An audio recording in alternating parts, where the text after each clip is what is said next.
Thomas Sowell's narrative, exemplified in Black Rednecks and White Liberals, perpetuates a troubling portrayal of African Americans, framing their socioeconomic struggles as rooted in cultural deficiencies rather than systemic inequities. This narrative, which he has honed over decades, hinges on the notion that African Americans fail to progress due to their reluctance to embrace mainstream white conservative values.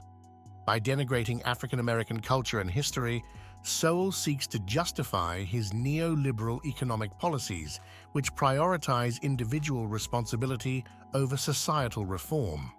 His argument relies on selective historical case studies aimed at showcasing other groups' success in overcoming discrimination, contrasting it with African Americans' perceived stagnation. Throughout his works, Sowell perpetuates caricatures of multiculturalism and liberalism, painting them as impediments to progress rather than avenues for equality.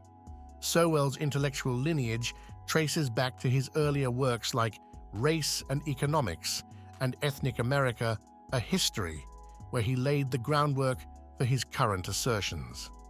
In Black Rednecks, he adopts the theory that African American culture is a derivative of redneck or cracker culture imported from Britain during slavery, thereby characterizing contemporary African American behavior as inherently dysfunctional. He attributes traits such as aversion to work, violence, and neglect of education to this cultural heritage, perpetuating harmful stereotypes. Moreover, he implies that social policies implemented since the 1960s have exacerbated these issues by undermining traditional values.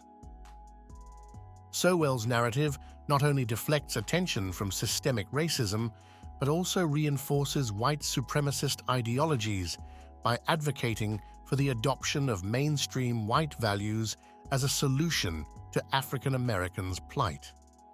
His insistence on individual responsibility ignores the structural barriers that hinder African American progress, maintaining the status quo of white supremacy and elite power. By framing African American culture as inherently deficient, Sowell undermines efforts to address systemic inequalities, perpetuating harmful stereotypes and hindering progress toward racial justice and equality.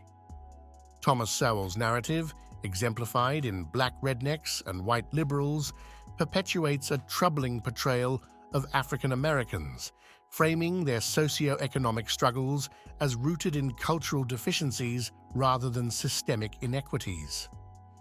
This Black Redneck dysfunctional culture model is simply a slight modification of the traditional neoconservative deficit model that indicts African Americans for failing to conform to mainstream behavioral expectations. In the mind of Black neoconservatives, widespread dysfunctional behavioral patterns result from weak, intermediary social institutions such as family and church, which are deemed to be the principal vehicles for the inculcation of core values. Sowell castigates Black leaders for propagating an element of redneck culture that involves a style of religious oratory marked by strident rhetoric, unbridled emotions, and flamboyant imagery that carried over into the political oratory of the Southern region in both the Jim Crow era and the Civil Rights era, and has continued on into our own times among Black politicians, preachers, and activists. Evidence of Sowell's retreading of old diatribes can be seen by comparing the preceding assertion with one advanced in 1975. Leadership patterns among minorities tend to fit the rest of their social patterns. Groups given to excitement, violence, and emotionalism in general tend to produce flamboyant leaders, great orators, and individuals with personal charisma. Both the Irish and the American Negroes have produced numerous men of this sort over the years. The charismatic leadership tends heavily toward politics and other grand designs as means of advancing the race. In pursuing his attack on Black redneck culture, It is no accident that Sowell makes extensive use of the historical interpretations advanced by sociologist E. Franklin Fraser. Sowell adopts Fraser's view that the historical and cultural traditions of African Americans are largely irrelevant in assessing the record of their sojourn in the United States. Fraser went so far as to suggest that it is only within the context of the American milieu that black life has meaning. Both Fraser and Sowell reject the significance of survivals from traditional African cultures as a resource available to African Americans to mediate cross-cultural encounters that lead to adaptations of values and behaviors. Pursuant to his ideological mission, Sowell never acknowledges the important publications that appeared in the early 1970s that began to provide well-documented answers to many of the questions Stuckey posed, including John Blassingame's The Slave Community, Plantation Life in the Antebellum South, Lawrence Levine's Black Culture and Black Thought, Afro-American Folklore for Slavery to Freedom, and Herbert Gutman's The Black Family in Slavery and Freedom, 1750 to 1925. Sowell's case studies, designed to denigrate African American culture and trumpet the heroism of cultured whites, in introducing new values to the formerly enslaved, are easily countered by the many examples that show assertive agency and sophisticated self-improvement efforts among African Americans. Similar evidence of indigenous efforts to build community in the face of extensive institutional opposition is found in the case studies of Abbeville, South Carolina Promised and Davis Bend and Mound Bayou, Mississippi, discussed in the book The Pursuit of a Dream. Sowell's claims about the transfer of redneck culture to northern urban communities are also easily refuted by the historical evidence. Results from a major survey of industrial establishments revealed remarkably little racial conflict among workers and few differences between black and white workers in turnover, absenteeism, and wage scales, when African Americans and whites were doing similar jobs in the same plant. Similar to his disregard of important historical studies, Sowell's assessment of the causes for the persistent economic and social disparities between African Americans and other groups also suffers from a lack of attentiveness to the relevant research. Studies in stratification economics are also undermining the type of simplistic international comparisons that Sowell presents in Black Rednecks. Many Christians attribute the increased poverty, joblessness, and family breakdown among Black Americans in the latter half of the 20th century to welfare policies, believing they disincentivized work and marriage. This narrative, perpetuated by figures like economist Thomas Sowell, oversimplifies complex societal issues and neglects crucial structural factors contributing to these disparities. The surge in unemployment rates among black men during this period, reaching staggering levels, was primarily driven by systemic issues such as limited job opportunities and racial segregation. Historically, black migration from the rural South to urban areas intensified in the 1940s and 50s, driven by racism and economic exploitation, exacerbating job scarcity in cities ill-equipped to accommodate the influx. Despite the manufacturing boom in the 60s providing some relief, deindustrialization in subsequent decades precipitated economic collapse in urban centers, further diminishing employment prospects for black communities. The subsequent rise in crime and decline in marriage, often attributed to welfare programs, are more accurately linked to the erosion of social networks and infrastructure resulting from deindustrialization. Critically, welfare policies alone cannot account for the multifaceted challenges faced by Black Americans during this period. While means-tested benefits may have inadvertently discouraged marriage due to eligibility criteria, this flaw does not invalidate the broader societal benefits of welfare programs. Thomas Sowell's narrative, popularized through online platforms, fails to substantiate its claims, overlooking alternative explanations and structural complexities. International comparisons undermine the assertion that welfare inherently disincentivizes work, as countries with higher welfare spending often boast higher employment rates. It is imperative for Christians to discern the root causes of social issues, recognizing the role of racism and economic restructuring in perpetuating disparities. Rather than scapegoating welfare recipients, addressing systemic inequities through equitable policies and societal restructuring is essential to fostering a more just and compassionate society. Ultimately, understanding the interconnectedness of historical injustices and contemporary challenges is vital in pursuing meaningful solutions that honor the inherent dignity of all individuals. Sowell's argument posits that cultural and behavioral factors primarily drive black-white disparities in economic outcomes, disregarding the influence of structural discrimination. However, this overlooks the concept of endogeneity, which questions whether cultural differences are not shaped by past and present discrimination. The prevalences and penalties framework challenges the notion that behaviors like single motherhood significantly contribute to poverty levels, particularly in societies with robust welfare states. Distributive institutions play a crucial role in shaping poverty risks, as seen in the analogy of grading on a curve in education.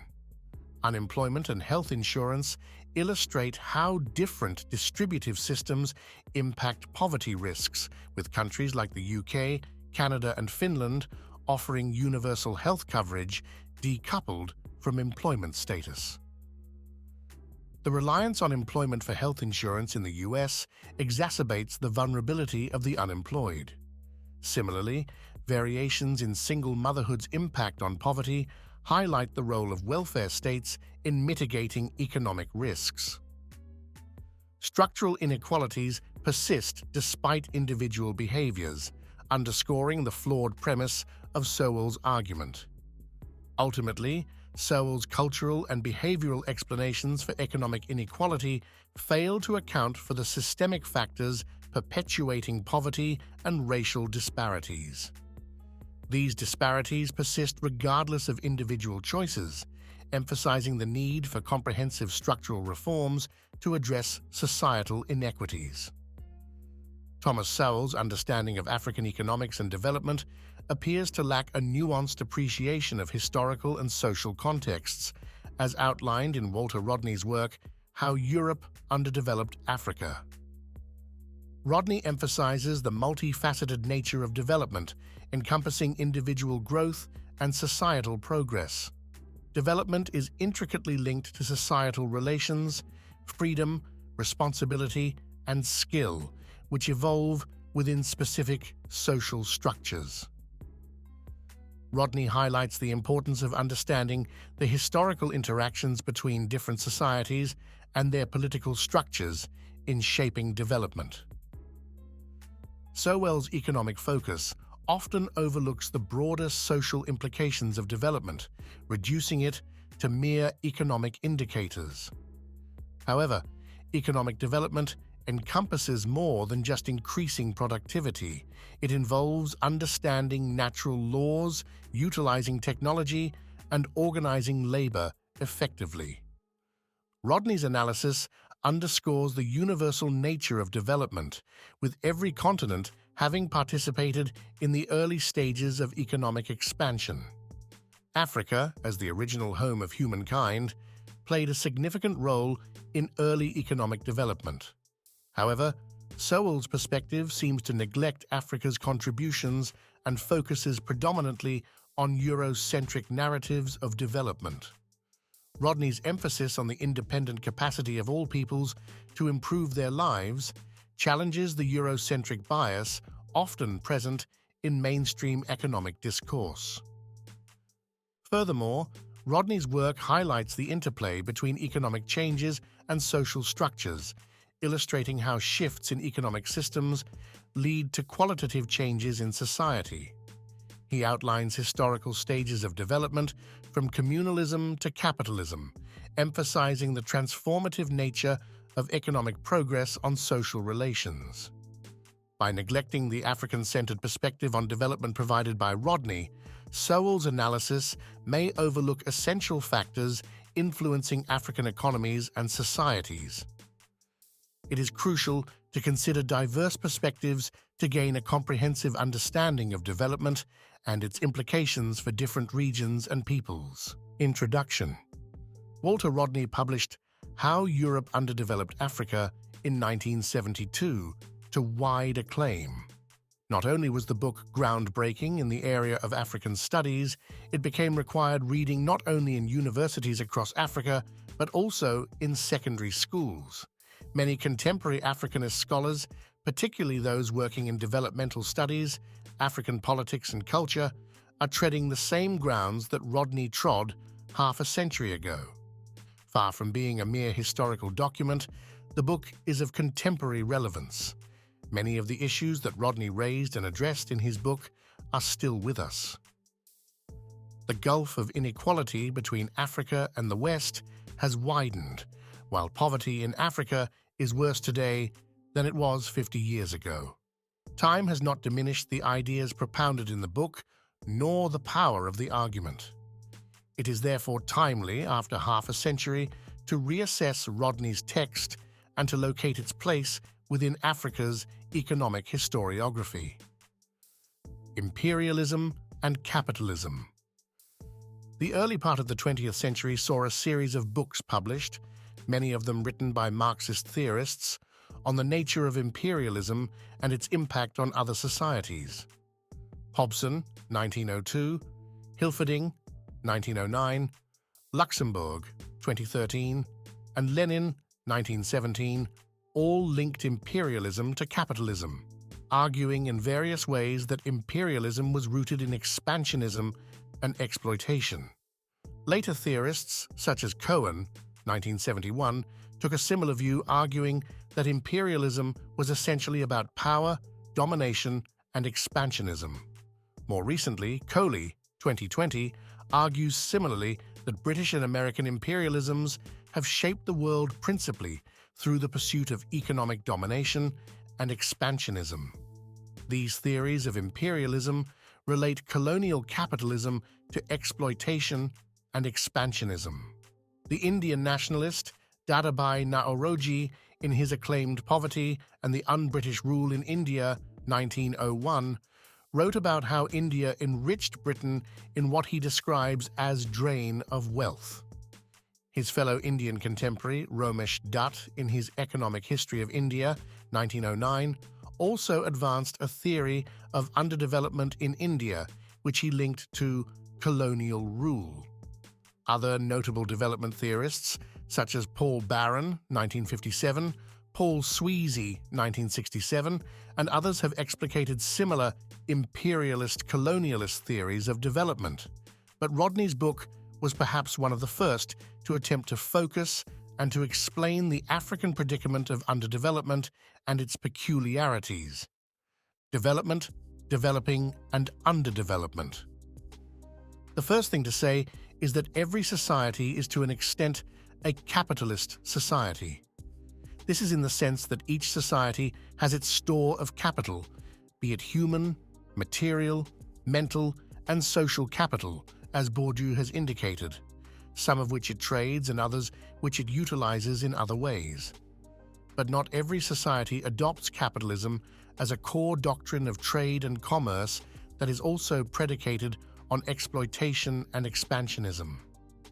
Thus, the kind of capitalism that is being discussed here is colonial capitalism that took place in Africa up until the early part of the 20th century, before a new form of capitalism of liberal and global kind took over. Although development is often viewed in almost exclusively economic terms, Rodney argues that this narrow conception ignores the interconnections between economic and socio-cultural and religious life. This view is now standard within development theories. For example, the Nobel Prize-winning economist Amartya Sen endorses Rodney's point that development is more than economic growth and embraces freedom, or a process of expanding the real freedoms that people enjoy. 1993-3. Rodney begins by analytically examining the question of development as a concept. He then argues that development is a universal concept since each human society seeks to improve, develop itself, and this instinct and capacity to make progress is not exclusive to any one society. But each society develops at its own pace, in its own way, and at its own time. Three related terms are then contrasted: underdevelopment, developing, and developed. Rodney does not say this, but it is implied in his argument that the term developed, which is often used to describe the West, implies that a final stage within the developmental process has been reached, which of course is an error since development is an ongoing, open-ended, and not a finished process. There is no end to it, there is always scope for improvement. A second error is that the term developing is often used to describe places like Africa, which is ironic since it is the West that is developing, while a place like Africa in many ways has ceased to develop. This leaves us with the concept of underdevelopment, which Rodney believes is a term that is most appropriate to describe the state of Africa. The logic of development for Rodney is linked to underdevelopment, not merely in comparative, but also in relational terms. He claims that this relationship is dialectical in the sense that the two help produce each other by interaction. However, it could be argued that Rodney presents a seesaw idea of development and underdevelopment in the sense that the two are causally connected, so that as one side goes up, the other goes down, or as one side gets richer, the other side gets poorer. The problem is that this seesaw is broken and stuck in this lopsided position with no alternate up and down movement between both sides. The only movement that takes place is one-sided, so that the rich side continues to get richer while the poor side continues to get poorer. This is significant for Rodney's main argument. A properly functioning seesaw is one where there is movement on both sides, where sometimes even an equilibrium might occur, such as might take the form of fairness in trade. But fairness can hardly happen within a system that has been rigged from the start to produce an outcome that is wholly beneficial to one side. So not only did Europe impoverish Africa, but in the process, Africa also helped to develop Europe. As he puts it, Western Europe and Africa had a relationship which ensured the transfer of wealth from Africa to Europe, 86.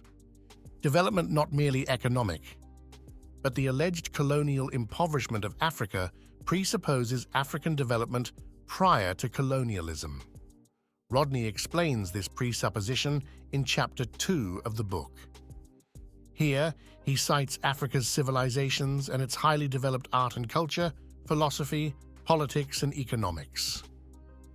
A culture, he writes, is a total way of life. It embraces what people ate and what they wore, the way they walked and the way they talked, the manner in which they treated death and greeted the newborn. Music and dance had key roles in uncontaminated African society. African people reached the pinnacle of achievement in that sphere, 37. These societies produced the great artworks of Benin and Ile-Ife, and since these achievements predated the colonial intervention, it could not be true that Africa prior to colonialism was undeveloped. The pace of development might be slow, but improvement is always taking place. But slowness is a loaded as well as a comparative term. But crucially, slowness does not imply stagnation, let alone regression. The tortoise is slow only when compared to the hare and not to itself.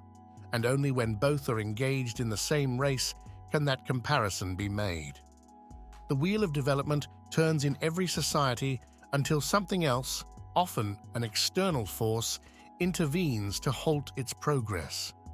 Backwardness was a colonial term that was used to describe Africa, but no society is backwards except when compared to another society. Is Beethoven better than any African music? Rodney himself posed this question to illustrate this very point. The answer is no. The one is not better than the other, only different.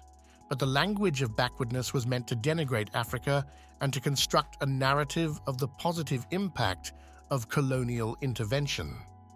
There is no doubt that external influences might contribute to internal development, but the relationship between Europe and Africa had been one in which most advantages had been to Europe than to Africa.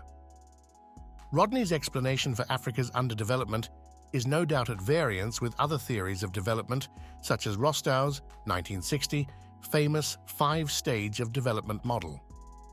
For a nation to develop, argued Rostow, it must undergo different stages of development that begins with 1.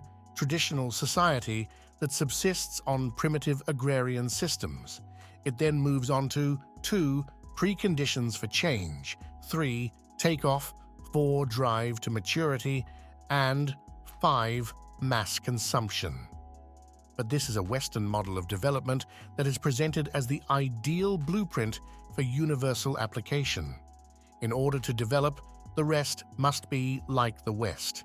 There is no indication that Rodney was aware of this book, but it is precisely the kind of development theory that the book espoused, to which Rodney's own book was opposed. Rostow's model has not only faced criticism, but has largely been discredited. But one basis for criticizing Rostow can be derived from Rodney's thesis. We must recall our earlier claim that each country develops in its own way, in its own time, and at its own pace. Similarities in patterns of development might arise, but there is no single model for development. Factors responsible for Africa's underdevelopment. What then were the factors responsible for Africa's underdevelopment? Rodney advances two main arguments to support his thesis. In the first place, he writes, "The wealth created by African labor and from African resources was grabbed by capitalist countries of Europe."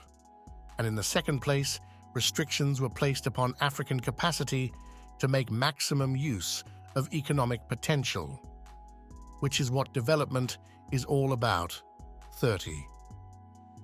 The twin exploitation of Africa revolved around the two L's, namely land and labor. Note carefully, particularly the second part, where he talks about restrictions placed upon African capacity to maximum use of economic potential, since this is critical to his theory of underdevelopment. This must be viewed as advancing what I describe as suffocation theory of underdevelopment. It was not the benevolence of European nations that attracted them to Africa. It was the search for wealth that they could exploit. Indeed, some of the coastal nations of West Africa were once known by the commodities that lay beneath their soils. Gold Coast, now Ghana, was known for its gold.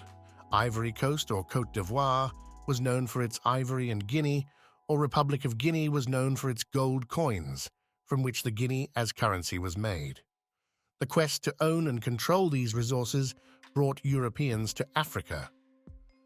Rosa Luxemburg, 1913-3, had argued this expansionist idea of capitalism in the sense that the system works by expanding into new territories, spaces, that have not previously experienced capitalism.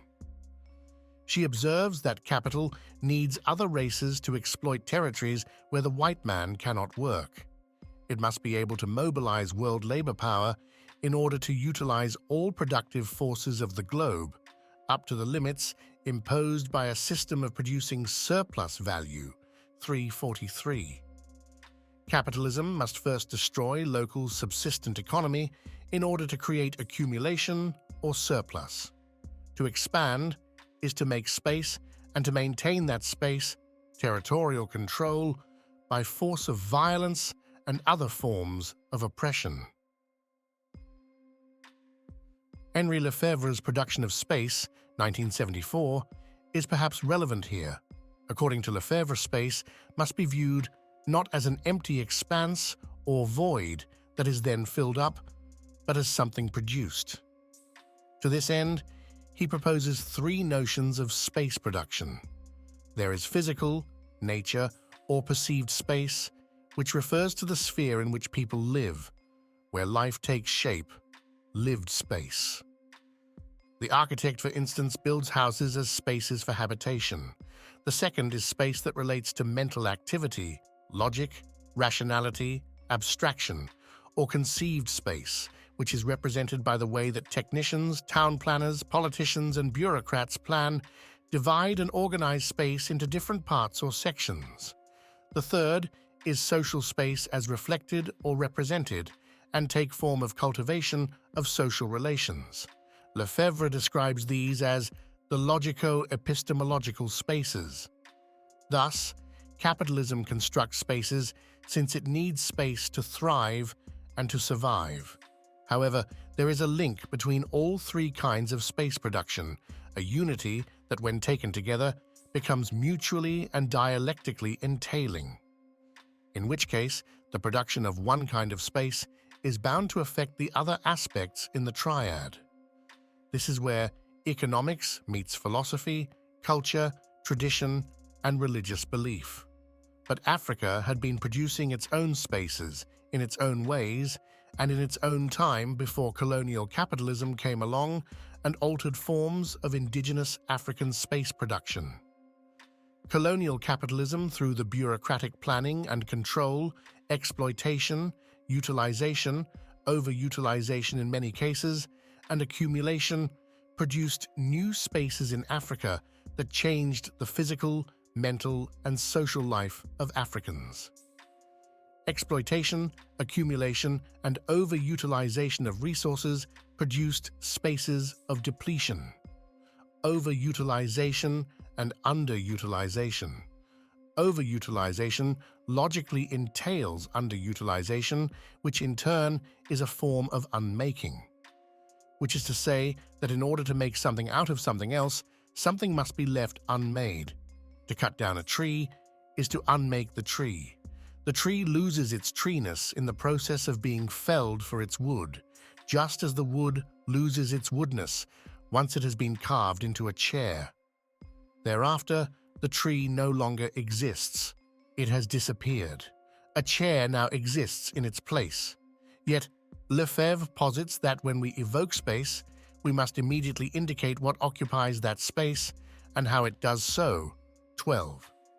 Although objects occupy space, but we must not assume that only a material object can occupy space. Some objects of no value at all occupy space.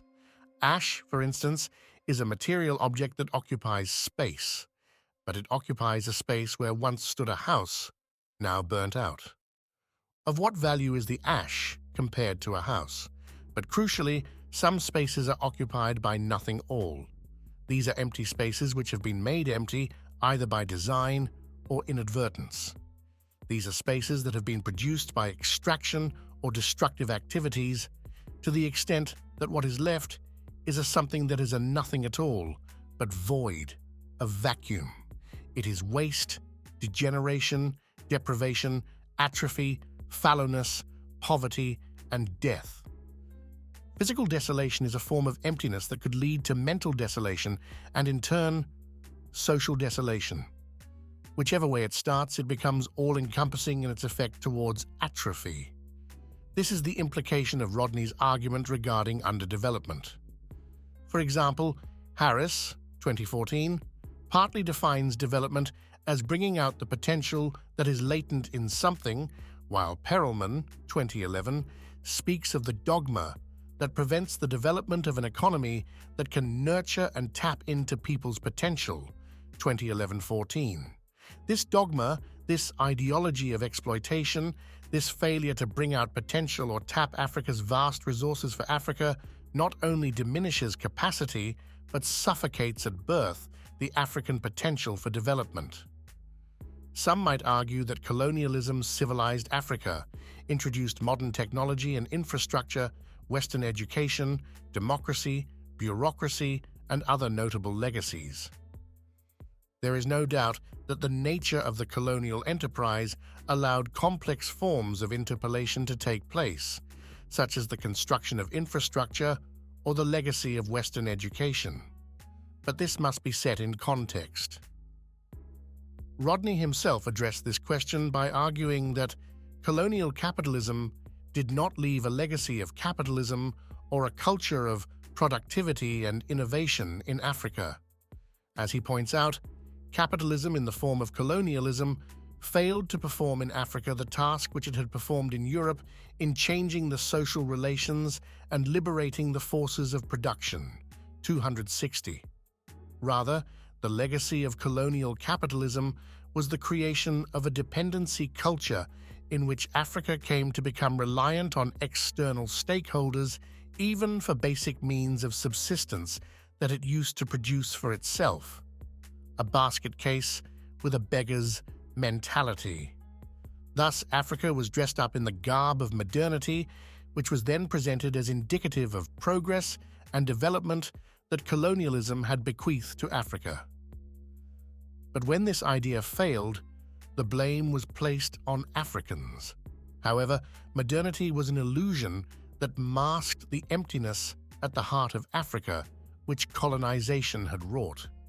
The so-called positive impact of colonialism cannot therefore compare to the immense value of resources that were extracted and continue to be extracted from Africa. This is because overutilization logically entails underutilization, while underutilization is a form of unmaking. The extraction of value was the unmaking of Africa, just as the making of the chair was the unmaking of the tree. This is how development connects to underdevelopment of Africa. Africa was no longer productive because the potential for productivity had been suffocated at birth. This suffocation took the turn of the emasculation of intelligence, the rendering of virile bodies impotent except to the use of slavish labor and the disabling of potential or latent value. Colonial capitalism produced empty spaces by clearing out objects of value that flowed in only one direction, to the west, making the relationship uneven and lopsided. As Lefebvre points out, the space thus produced also serves as a tool of thought and of action, that in addition to being a means of production, it is also means of control, of domination, of power. Yet, the very agency that has forced spatial reality towards a sort of uncontrollable autonomy now strives to run it into the ground, then shackle and enslave it. 26. Also, repressive space wreaks repression and terror, even though it may be strewn with ostensible signs of the contrary, of contentment, amusement, or delight. 144. This notion of running a place to the ground is precisely what colonial capitalism did in Africa. It was not just the landscape that colonialism altered through forms of economic extraction, but the consciousness of Africans about themselves. This consciousness was one of wretchedness and anguish that Fanon so eloquently wrote about. So, one of Rodney's main causes of Africa's underdevelopment was slavery. Slavery was not only one of the greatest forced migrations of people in human history, but it was also possibly the greatest evacuation of manpower from one part of the world to another. The estimated 10–12 million Africans that were removed from the continent over a period of 5 centuries had a great impact on African underdevelopment. The consequence of this forced migration not only depleted, but deprived Africa of its ablest young men and women, the very manpower that was required for development. The transfer of labor to other parts of the world was used to develop those worlds, leaving Africa impoverished. As he puts it, the massive loss to the African labor force was made more critical because it was composed of able-bodied young men and women. 108. But the end of slavery did not end the enslavement of Africans. Colonial capitalism merely switched the system around from labor to land through territorial conquest and sovereign control. If slavery was the forced extraction of labor from Africa, colonialism was the appropriation of territory and the subjugation of a people within their territory. In other words, colonialism was slavery by another name. Both were pernicious and dialectically entailing in their perniciousness, from slavery to colonialism. But the switch from slavery to colonialism later proved to be even more profitable to Europe and the Americas than slavery ever was. whereas the slavery system was contained within small areas, plantation complexes, and revolved around specific commodities, cotton, sugar, and others.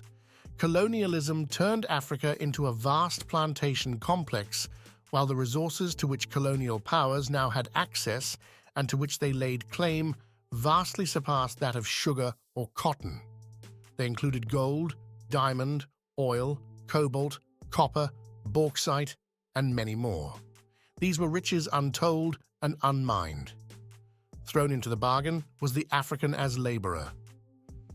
King Leopold of Belgium had his own plantation complex, which was the entire nation of Congo. There, all the resources, including human beings, became his, to have, to hold, and to do with as he pleased. The Congo was Leopoldville.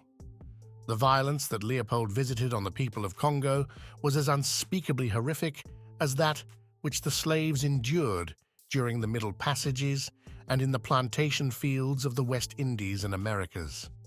Then it became Belgian Congo, a country that Belgium owned.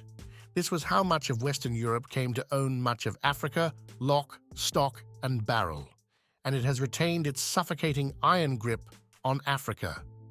As Rodney points out, when the citizens of Europe own the land and mines of Africa, this is the most direct way of sucking the African continent.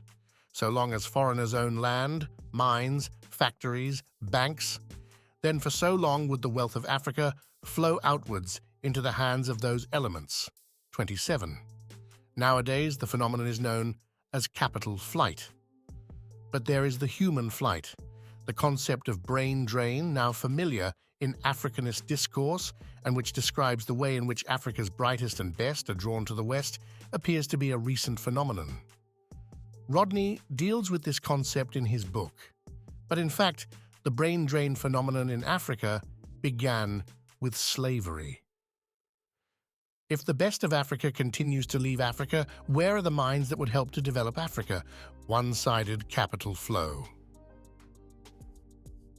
The Nobel Prize-winning economist Sir Arthur Lewis, who had studied the way that development works, has produced an economic model that supports Rodney's main thesis. In his influential paper, Economic Development with Unlimited Supplies of Labor, 1954, Lewis argued along the same lines as Rodney that capitalism suffocates or stifles economic growth in poor countries. In places like Africa, where the supply of labor is unlimited, the tendency is to employ armies of workers without the need to increase wages. Lewis observed that the record of every power in Africa in modern times is one of impoverishing the subsistence economy, either by taking away people's land or by demanding forced labor or by imposing taxes to drive people to work for the capitalist employers. 7. Thus, economic expansion occurs through the accumulation of surplus capital, which is in turn reinvested. This investment further absorbs even more labor into the system until the labor surplus disappears. In 2016, the Global Financial Integrity, GIF, and the Center for Applied Research at the Norwegian School of Economics released a report that showed that some $16.3 trillion have been repatriated to the West since 1980. Through unfair trade, corruption, tax havens, and other ways, these vast sums of money have left poorer countries and flowed into the coffers of richer ones. As Gilbert and Gulger, 1982, put it, to a large extent, the poor in the Third World are poor because the rich in the First World are rich. Many of the ideas expressed in Rodney's book have been taken over by later scholars.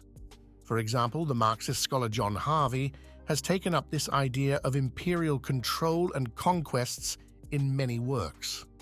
He too takes up this idea of underdevelopment, which he describes as accumulation by dispossession. He points out that capitalism survives through the devaluation and destruction administered as corrective medicine to what is generally depicted as the fiscal profligacy of those who borrow, 2003 aus Ace.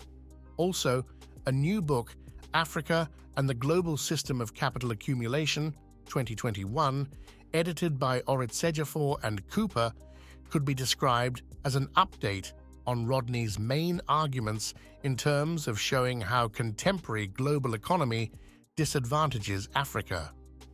Marx's concept of primitive accumulation is relevant here.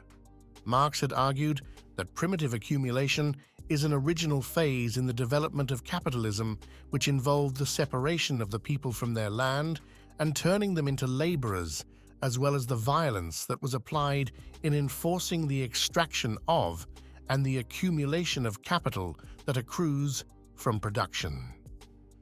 This, too, was the initial stage of colonial capitalism in Africa before it proceeded to a further stage of greater sophistication within a liberal political world order of free trade.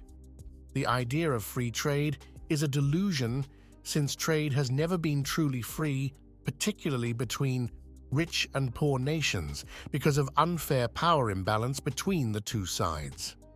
As Rodney points out, when the terms of trade are set by one country in a manner entirely advantageous to itself, then trade is usually detrimental to the trading partner. 27.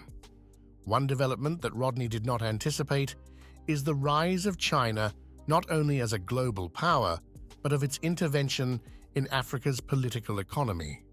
China now owns much of Africa, and it is to China that Africa owes much of its debt. Another development that Rodney did not foresee is the impact of technology as an instrument of capitalist expansionism, which has transformed the way that capitalism operates in recent times.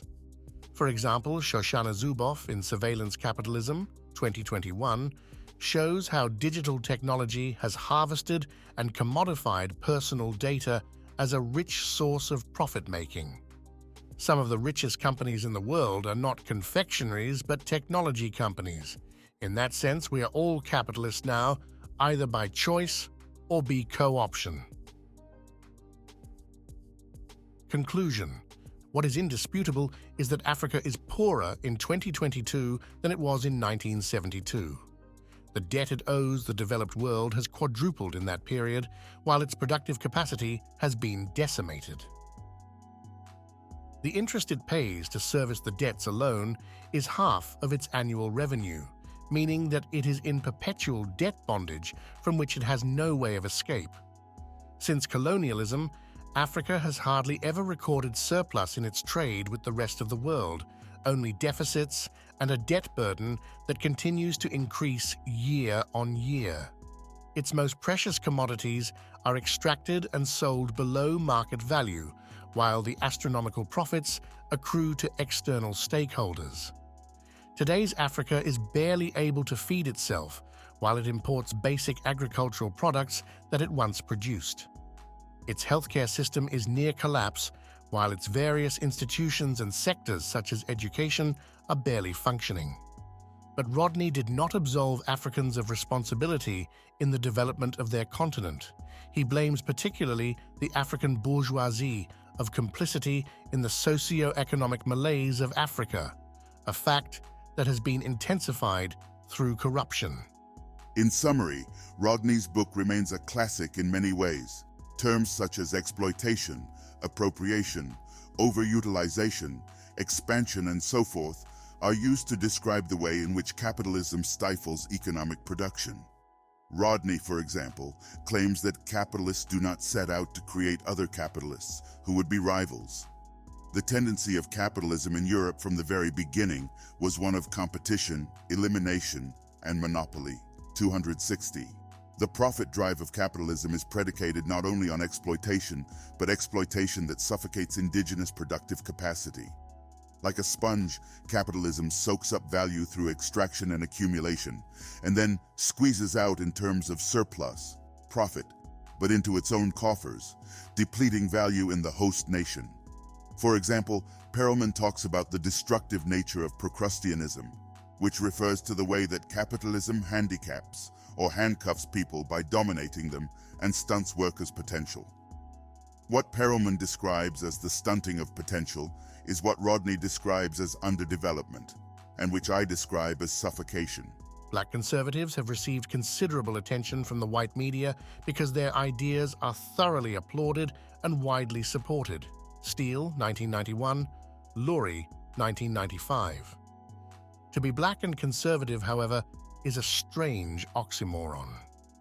For a person who has had their heritage denigrated and their culture and history denied and destroyed, it is strange that they would choose to wholeheartedly and blindly support the very system that caused the self-hate.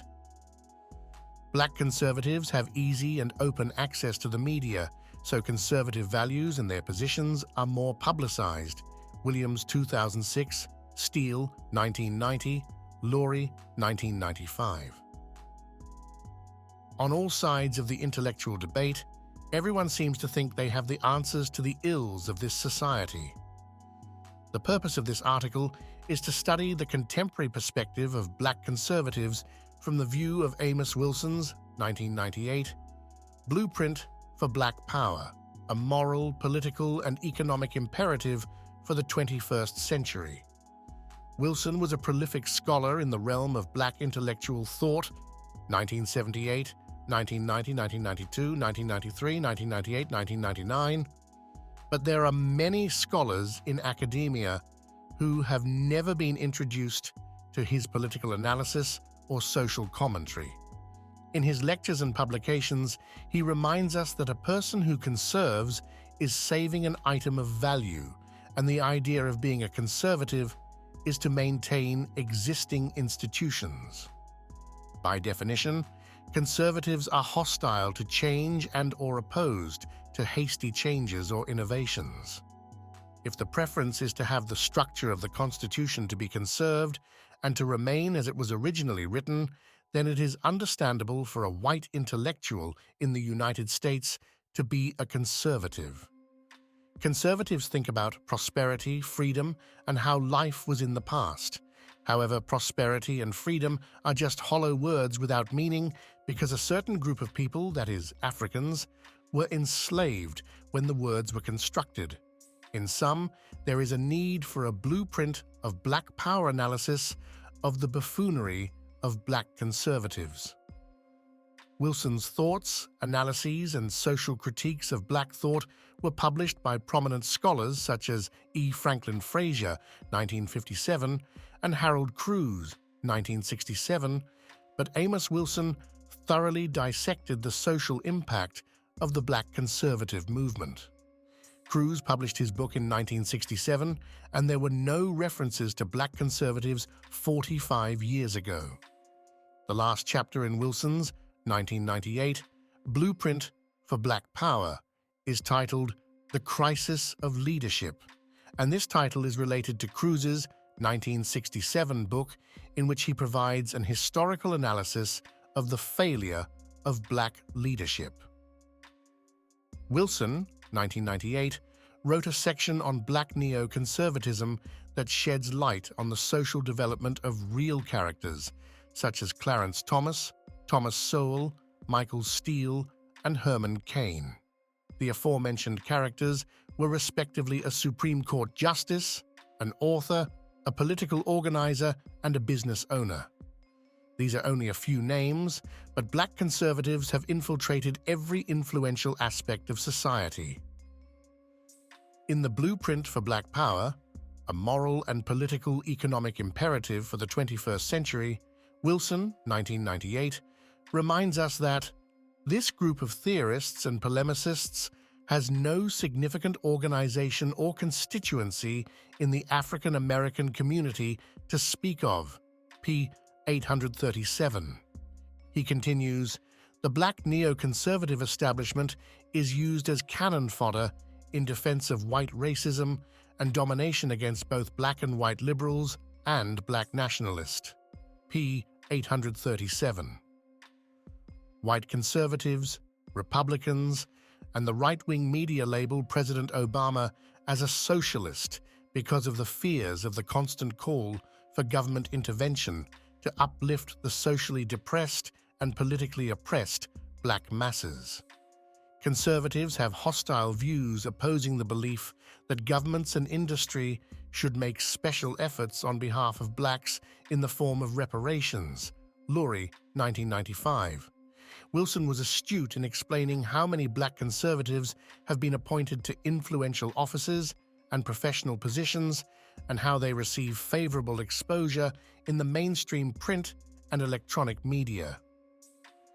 Wilson, 1998, cited the work of Cruz, 1967, to discuss the impact of these well-paid black conservative propagandists.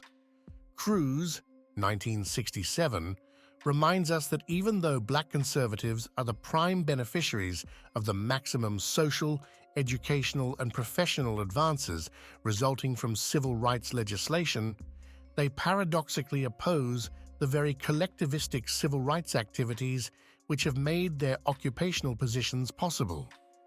Black conservatives have no intention, ability, or will to develop an internal black base from which to build political power.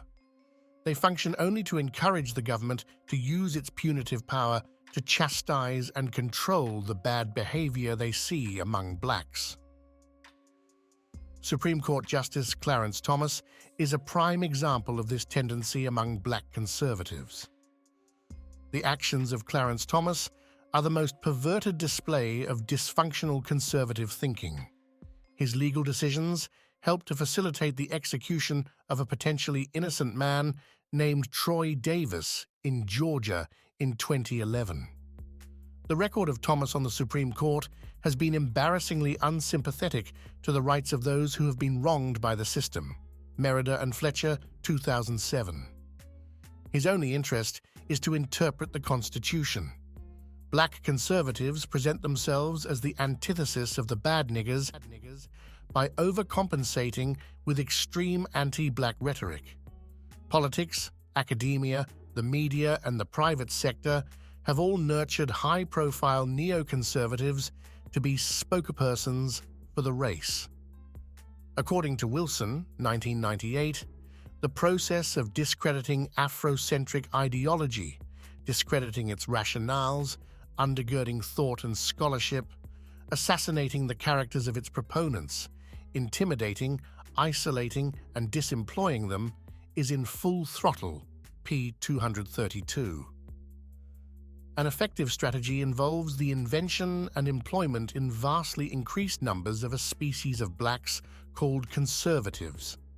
Wilson, 1998, reminds us that in the academic realm, the establishment of neoconservative viewpoints serves to prevent among African American peoples the dissemination of an Afrocentric ideology that effectively challenges the basic assumptions which justify and undergird white supremacy, and to thwart the coalescence of an African-centered consciousness and identity among African peoples through the generation of ideological confusion, fragmentation, and contradiction. P. 233. Thus, the key to the white establishment's maintenance of a white supremacist structure is to permit the black conservatives to have open access to media outlets that circulate their ideas while concomitantly suppressing African-centered ideas. Uncle Tom thinking and think tanks. To circulate ideas, it is influential to have an organization that can back your ideas. Wilson understood this dynamic, and that is why he emphasized think tanks as a viable structure to gain power.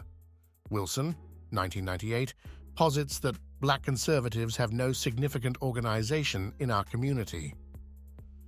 According to Wilson, 1998, they have managed to worm into the consciousness of the community and society in general. White conservatives, on the other hand, have organized on every social realm. Wilson, 1998. In politics, old-school Dixiecrats like Strom Thurmond have resurrected into the modern-day Tea Party. These types of groups have always shown their pronounced hostility to racial coalition. They have a reputation for shameless exclusion, and this has cost them votes of entire racial groups, jeopardizing their electability and long-term survival. However, it is argued here that an investment in black conservatives is a strategy designed to promote a repackaged racism. In a book called The American Directory of Certified Uncle Toms, 2002, it indicates that black conservatives share certain characteristics that are appealing to whites. Perhaps this is why President Nixon's political associate, H.R. Haldeman, 1994, asserted that Nixon covertly encouraged working with Uncle Toms instead of militants. Uncle Toms generally oppose affirmative action, set-aside programs, minimum wage laws, welfare, race-conscious regulations, and reparations for slavery. They favor the death penalty, get tough crime policies, privatization, and voucher systems for public housing and for education, Liu, 2002. They support American intervention in South and Central America and are unquestioning supporters of Israel in the battle for the Middle East, Liu, 2002. Black conservatives are the staunchest supporters of the old Uncle Tom mantra related to the one Negro rule. If one Negro can make it, only individual black laziness prevents the rest of the blacks from achieving success, Liu, 2002. Hence, black conservatives appeal to whites primarily because of their often harsh criticism of black behavior, placing it, and not racism, as the cause of blacks' degraded condition. They project a perverse malevolence toward their own poor black people and relish every public opportunity to voice it, Low, 2002. The blame the victim, tout the tormentor philosophy is the hallmark of both black conservatism and Uncle Tomism.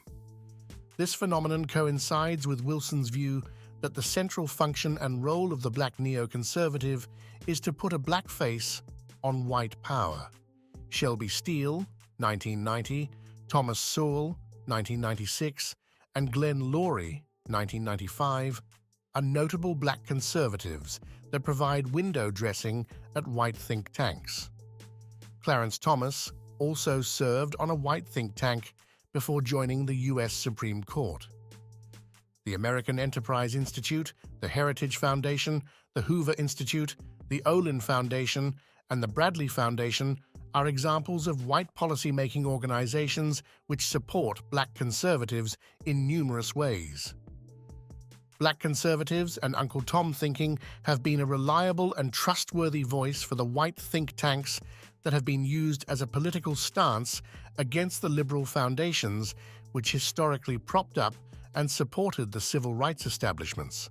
Wilson, 1998. Fractured Psyches and the Falsification of Consciousness. It is not in the best interest of time to individually explore the psychic phenomena that has created black conservative thought. Human beings have the right to think and believe whatever they desire. Therefore, it is not a personal attack on the individual character, but we need to understand the nature of how a system can create a delusional behavior in which the logic of self-preservation fails. In Blueprint for Black Power, Wilson, 1998, does an elaborate job convincing the reader that black conservative ideology is disempowering for African peoples. Wilson highlights the reality that black neoconservatives cannot present Black America with proactive proposals for African liberation and empowerment, but only reactionary and accommodative ones. As a psychologist, Wilson was a master at explaining the psychic and mental nature of our dilemma as a people.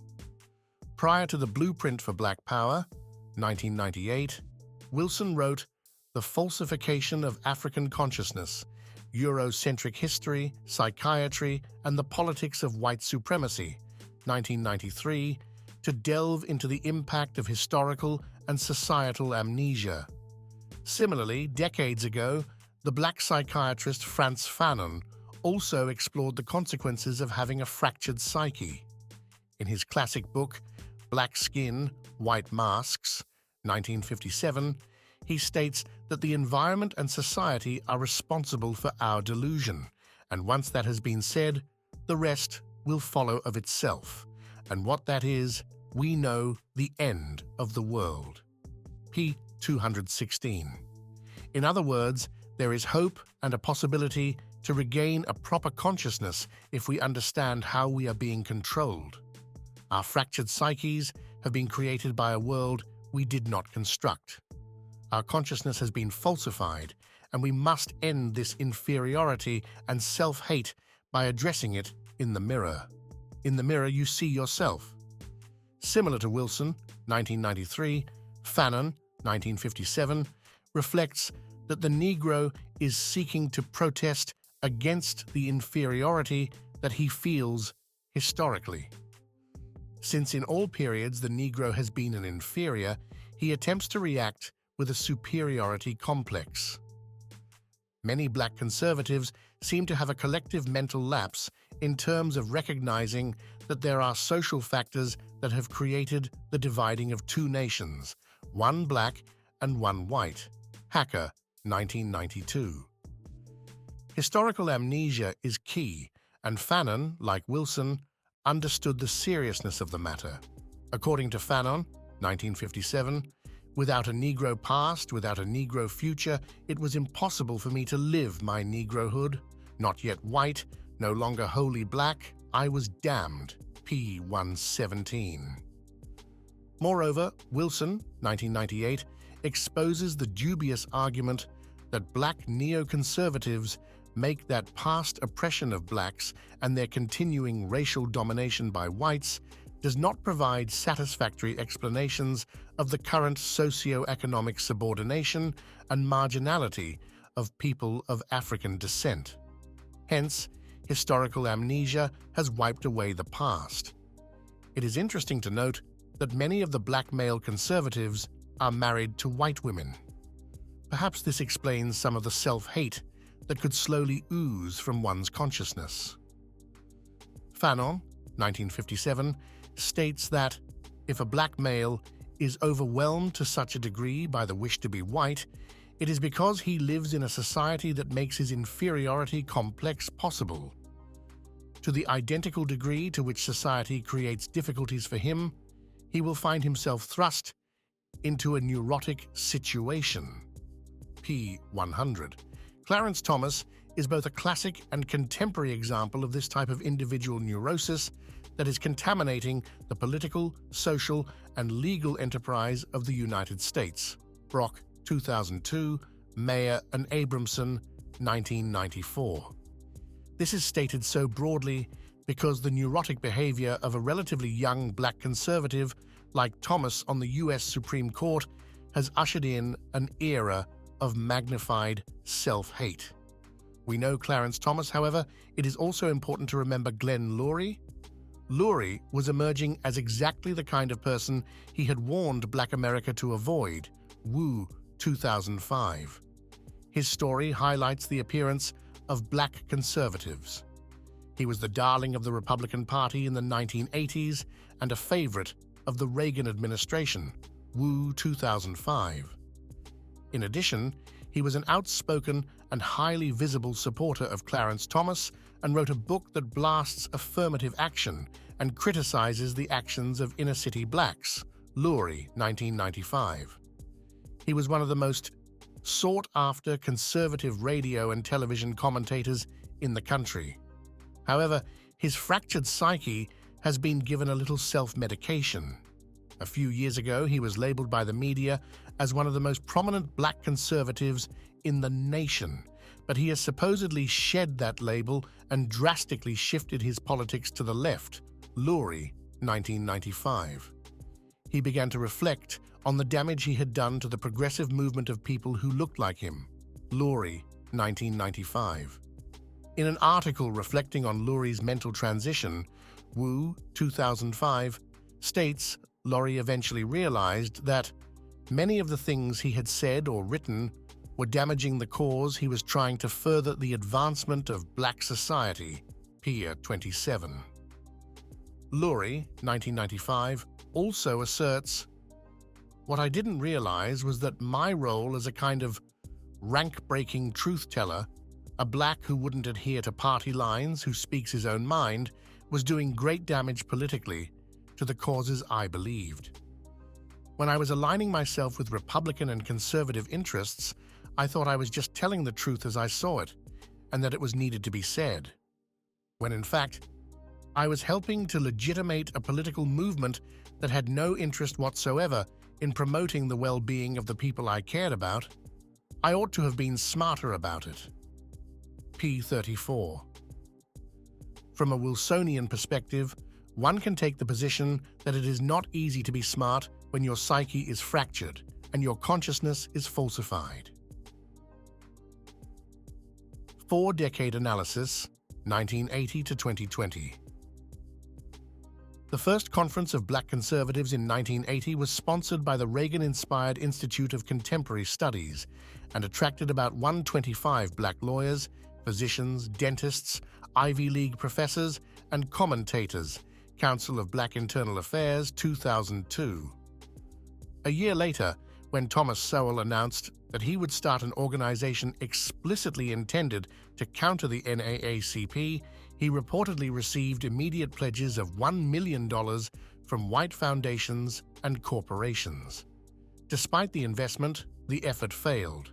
Council on Black Internal Affairs, 2002. In 1987, however, Glenn Loury was selected to be the next Undersecretary of Education in the U.S. Department of Education, Wu 2005. If not for personal problems, Loury was in line to be the second highest-ranking person in the Reagan administration. At this juncture, it is critical that we examine a 4-decade, 1980 to 2020 analysis of the entrenchment of conservative views and predict how Black conservative thinking will impact the current body politic. In the 1980s, the strong opinions of an actor influenced the political landscape. Ronald Reagan was a Hollywood actor who acted perfectly for the corporate enterprise.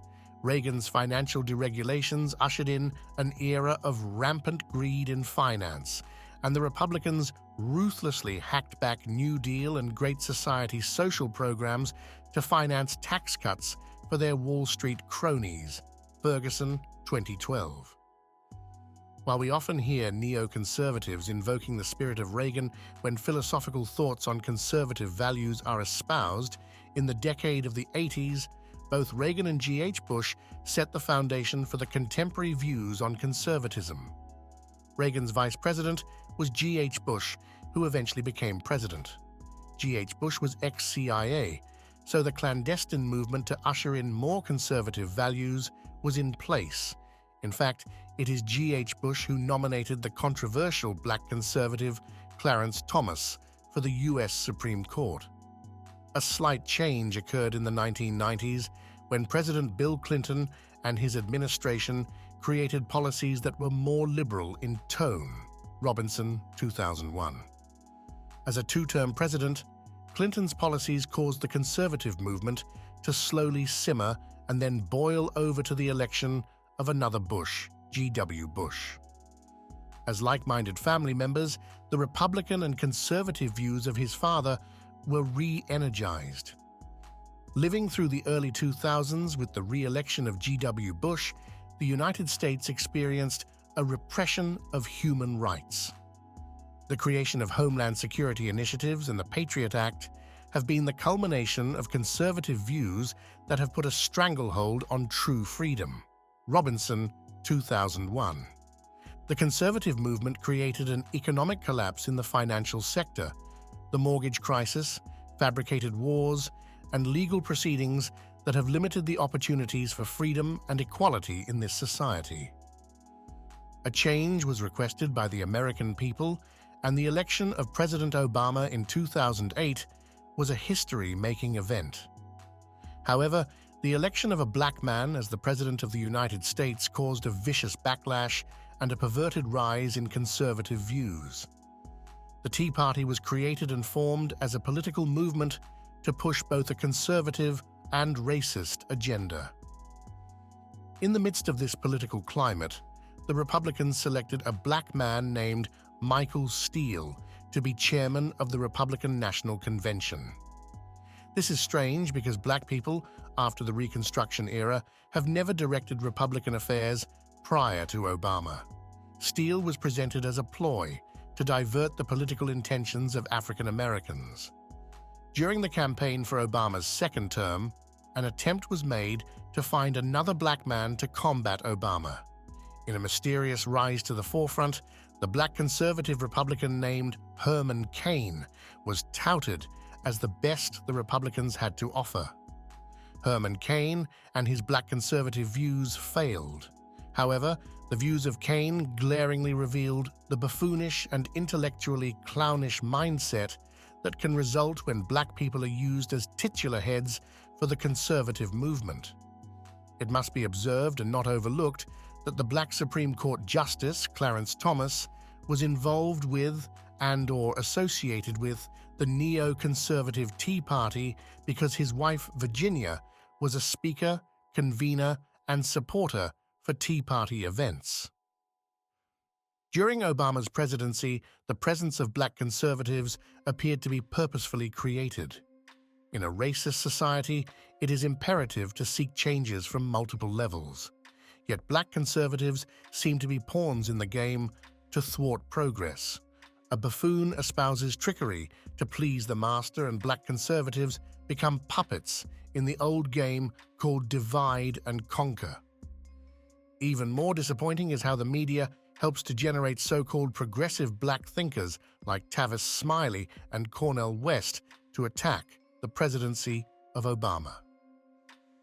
While Obama's policies have been both liberal and conservative, there is no blind support that all President Obama has done is progressive. It is understood why Smiley and West are disappointed, but their opposition to Obama is just as bad as black conservatives attacking Obama. It is emphasized here that any black conservative who thinks that this day and age requires conservative thinking is out of step with establishing true equality. In January 2012, there was a nationally televised debate that appeared to be an open and sanctioned Klan rally. During the 2012 South Carolina primary elections debate, it was revealing to hear the white conservative Newt Gingrich berate the black conservative Juan Williams. Gingrich was the candidate, and Williams was a moderator during the debate. Gingrich was irritated by a question from Williams, and there was an openly condescending tone sent from the candidate to the moderator, and the racially charged environment found jeers from the audience supporting the position espoused by Gingrich. Fox Nation, 2012. Williams is an established, approved, and certified black conservative of the white establishment. However, he was treated like Dred Scott by his fellow white conservative brother, Newt Gingrich. Gingrich won the primary in South Carolina, and the race-baited politics were in full effect.